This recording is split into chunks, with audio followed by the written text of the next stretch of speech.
Alright, so one of the biggest influences of graphic design that got me into the field was David Carson when he said, "Don't mistake legibility for communication." And ever since I learned about that quote, I implemented that in a lot of my projects and design philosophies.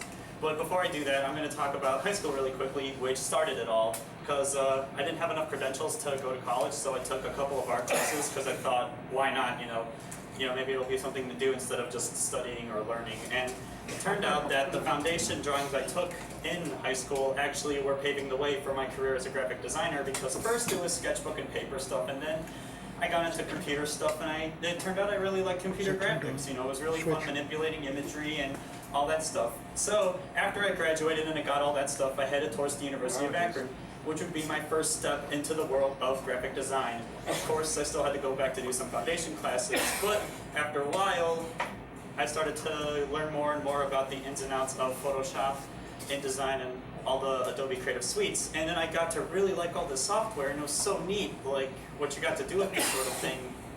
And then I realized this is most definitely something I'd love to have as a career and to do for a living. And then I met typography, which was something I immediately fell in love with. And after that, I started to base a lot of my projects and even like career-based stuff that I wanted to look forward to be typography-based. Which one of my professors said that really set it off for me also was type being the voice of the image, which seems to be a pretty good way of putting it, because usually typography is looked at as just words that you read on a sheet of paper. But ever since I learned about that, made me look into things like the Bugtolite or the school paper, as some of you might know it as, which was my first introduction into not only design, but how to also understand how the world of working as a designer works. Because I got to work with clients, and then sadly afterwards it got out of print for a while, and then we had to sort of think about how we can reimagine the paper and think forward together as a group to get this paper back on their feet. So where does that leave me?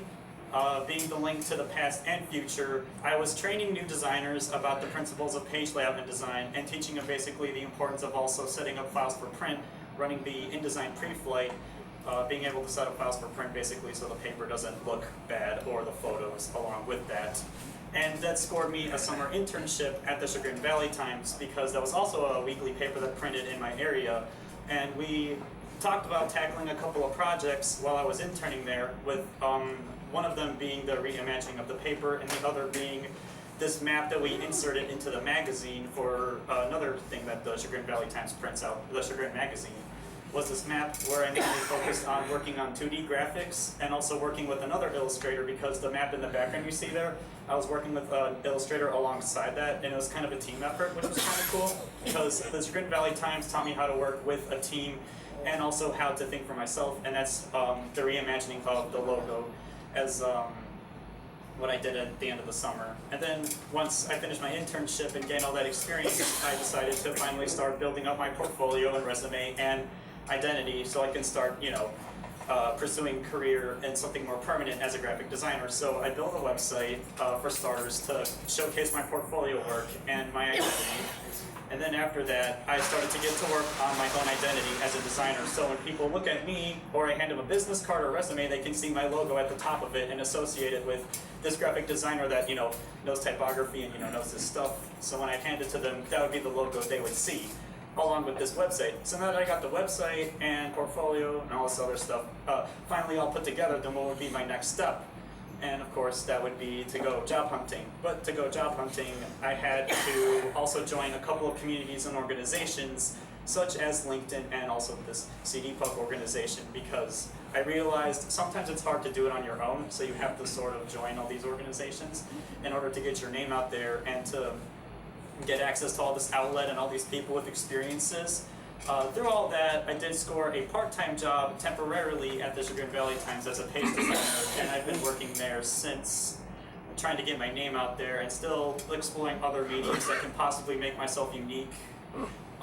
Getting my name out there basically, with Home Days illustration being one of the first bigger projects I did for Chagrin Valley Times, to be a slow, small step in the right direction to getting my name out there for clients to recognize me as a designer in the world. And so now I'm still pursuing a career, something more permanent in graphic design, and always looking forward, always a student. Even though I graduated, I'm still learning and still trying to understand the ins and outs of graphic design. So that is who I am.